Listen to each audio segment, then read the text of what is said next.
আসসালামু আলাইকুম ওয়া রাহমাতুল্লাহ। আশা করি সবাই ভালো আছেন। এডুবি ইলাস্ট্রেটরের দ্বিতীয় ভিডিওতে সবাইকে স্বাগতম। আজকে আমরা কথা বলবো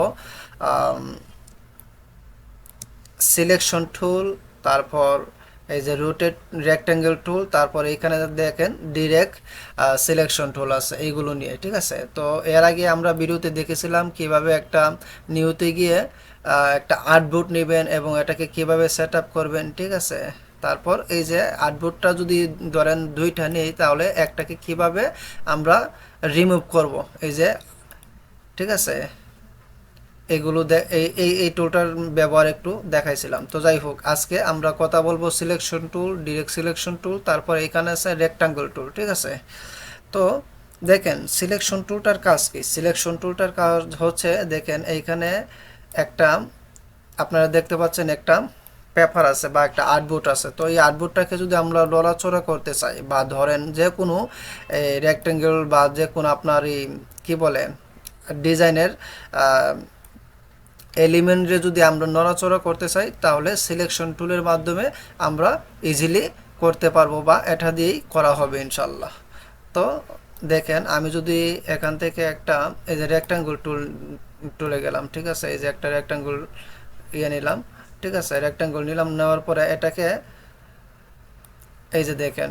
ঠিক আছে, লড়াচড়া করার জন্য যে এই টুলটা ব্যবহার করা হয়, এটা হচ্ছে সিলেকশন টুল। ঠিক আছে, আশা করি বোঝাতে পারছি। আচ্ছা, এখন সিলেকশন টুলের যে ইয়াটা, এটা গেছে। ঠিক আছে, সিলেকশন টুল কেন ব্যবহার করা হয় আশা করি বোঝাতে পারছি। এখন ডিরেক্ট সিলেকশনের কাজ কি। ডিরেক্ট সিলেকশনের কাজ হচ্ছে, ধরেন আপনি এই যে ডিরেক্ট সিলেকশনে আইসা, এই যে ধরেন এইখানে একটা, এই যে চারখানে কিন্তু চারটে রাউন্ড দেখা যাচ্ছে গোল। হ্যাঁ, তো এটার মধ্যে যদি আমরা ক্লিক করি, ক্লিক করে যদি একটু একটু আপনার এই মাউসে ধরে ট্র্যাক করি, তাহলে দেখেন এটা কিন্তু চেহারা পরিবর্তন হয়ে যাচ্ছে, তাই না? আবার যদি এইখানে ধরি, এইখানে ধরে যদি আবার এইদিকে উপরের দিকে তুলি, তাহলে দেখেন এটা একটা কেমন হয়ে গেছে। এই যে এটাকে যদি আবার একটু, সরি, এই যে এটা, হ্যাঁ, এটাকে যদি আবার একটু এইভাবে আনি, তাহলে কিন্তু একটা পাতার মতো হয়ে গেছে, তাই না? আচ্ছা, আবার আমরা একটা নিলাম। ঠিক আছে, নেওয়ার পরে আবার ডিরেক্ট সিলেকশনে গেলাম, যাওয়ার পরে এই যে দেখেন, এই যে এখন কিন্তু এই চার কোণার মধ্যে যে আপনার কি আছে, এই যে রাউন্ডগুলো আছে, এইটার মধ্যে না, আমরা ওই যে উপরের উপরের মধ্যে গেলাম, যাওয়ার পরে এই যে দেখেন, আমি আবারও দেখাচ্ছি। আমরা আগে কাজ করছি এই যে এগুলোর মধ্যে ধরে, হ্যাঁ, এই যে চার কোণার মধ্যে যে চারটা রাউন্ড আছে, এইটার মধ্যে ধরে। আর এখন কাজ করব কোথায়, এই যে ধরেন উপরে যে পাত আছে, পাতের মধ্যে ধরে, এই যে দেখেন। ঠিক আছে, তারপর এই এই কর্নারে যদি ধরি, এই যে দেখেন। ঠিক আছে, তো এটা আমরা দেখতে পারলাম। ঠিক আছে, তো এটার মধ্যে আমরা আবার কি করতে পারি, কালারের জন্য এই যে দেখেন, এইখানে আসবেন, আপনারা আসার পরে যে কোনো কালার আপনারা এখান থেকে দিয়ে দিতে পারবেন। আচ্ছা, যাই হোক, এখন রেক্টাঙ্গল টুলের মধ্যে এই যে দেখেন, এটার মধ্যে যদি রাইট বাটন ক্লিক করি, ক্লিক করলে কিন্তু আরও টুলস দেখা যাচ্ছে। ঠিক আছে, আরও টুলস দেখা যাচ্ছে, ইলিপস টুলস, তারপর আছে কি পলিগন টুল, স্টার টুল, লাইন টুল, লাইন সেগমেন্ট টুল, হ্যাঁ, তারপরে একটা গোল গার্ড টুল আছে। আচ্ছা, এইটা বিষয় লাগে না, লাগে হচ্ছে রেক্টাঙ্গল, ইলিপস টুল, পলিগন টুল, তারপর স্টার টুল, লাইন টুল, এইগুলোই আপনার বেশি লাগে। আচ্ছা, যাই হোক, এখন এই যে ইলিপস টুলটার মধ্যে গেলাম, ইলিপস টুলে যদি যাই, যাওয়ার পরে আমরা যদি শুধু মাউসে ধরে আমরা এটাকে গোল করতে পারবো না। ঠিক আছে, বা এটার যে মানে যে আপনার একদম ফিক্সড যে ইয়েটা, রেশিওটা, এটা আমরা আনতে পারবো না। ঠিক আছে, এটা আনার জন্য আমরা কি করব, দেখেন এটার মধ্যে কিন্তু আমি শুধু মাউস ধরে করছি এমনটা। ঠিক আছে, এখন আমি আবার একটা ইয়াতে গেলাম, যাওয়ার পরে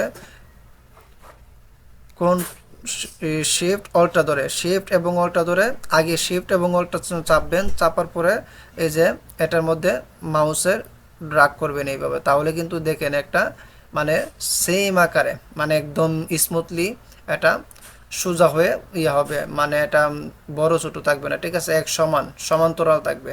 তো যাই হোক, দেখেন এটার এটার মধ্যে কিন্তু পার্থক্য আছে।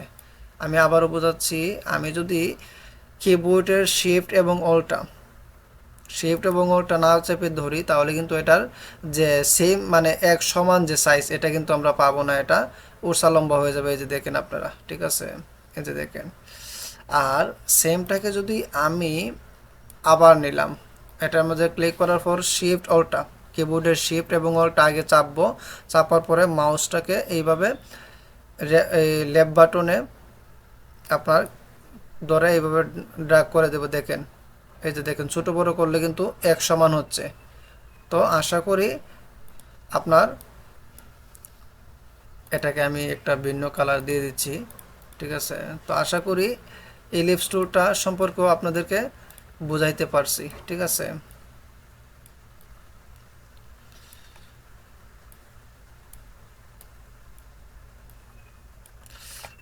তো এখন আমরা যেটা দেখব, এটাকে আমি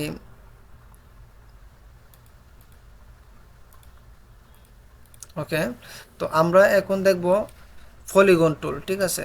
পলিগন টুল, এই যে পলিগন টুলে গেলাম, এই যে রাইট বাটন ক্লিক করে পলিগন টুলে গেলাম। পলিগন টুলে যাওয়ার পর এই যে ক্লিক করলাম, ক্লিক করার পরে দেখেন এখানে একটা রেডিয়াস আসছে, ঠিক আছে। তো এখানে 50 দিয়ে রাখছি, ওকে ফাইন। এখন দেখেন এই যে সাইড এইখানে 6 দিয়ে রাখছে, 6 দিয়ে রাখছে, আমি ওকে দিলাম। ওকে দেওয়ার পরে এই যে এখন আমি এটাকে ছোটো বড় করব। ছোটো বড় করার জন্য মানে এটাকে আমি বড় করতে চাচ্ছি, তাহলে কোন টুলসটা লাগবে? সিলেকশন টুল, তাই না? Selection tool. তো এটাকে ছোটো বড় করতে গেলে সিলেকশনে গিয়ে তারপর শিফট অল্টা ধরে আমি বড় করব। এই যে দেখেন, শিফট অল্টা ধরে, মানে শিফট অল্টা কিন্তু আমি ধরে রাখছি, ধরে তারপরে মাউসে লেফট বাটনে গিয়ে আমি ড্র্যাগ করতেছি, ছোটো বড় হচ্ছে, ঠিক আছে। তো দেখেন এটাকে এখন শিফট ধরে এইভাবে আমরা ঘুরিয়ে দিতে পারি।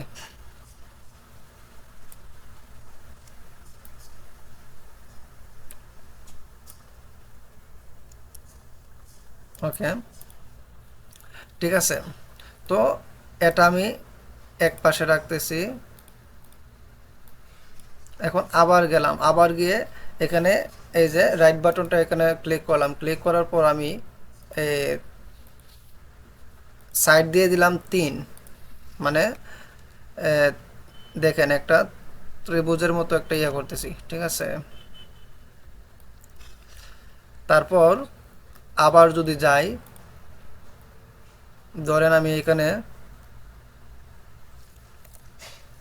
5 দিলাম, ঠিক আছে, 5 দিছি। 5 দিলে কি হবে? এই যে দেখেন, ঠিক আছে। এগুলো আস্তে আস্তে আপনারা বুঝতে পারবেন।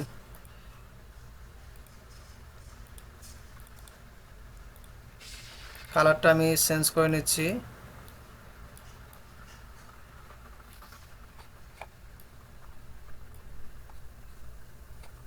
এটাকে একটু ছোট করে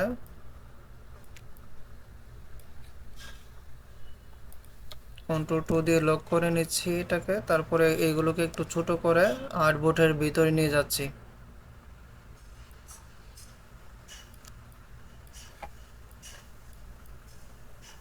ওকে, তারপর আমরা পলিগন টুল দেখলাম, এখন স্টার টুল, ঠিক আছে। স্টার টুল, এই যে এখানে আসলাম, সেম স্টার টুলটা হচ্ছে সেমই।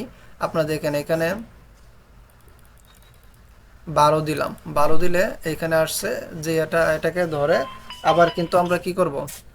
শিফট এবং অল্টা ধরে, এই যে দেখেন, ঠিক আছে। শিফট এবং অল্টা ধরলে কিন্তু এটা ছোট বড় হবে, ঠিক আছে। শিফট অল্টা যদি না চাপি তাহলে কিন্তু হবে না।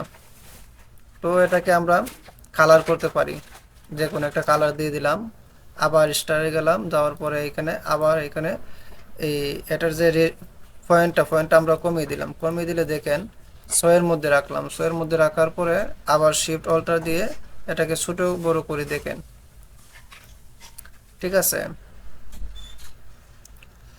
এটাকে আমরা আরেকটা ভিন্ন কালার দিয়ে দিতে পারি, সাপোজ এই কালারটা দিয়ে দিলাম।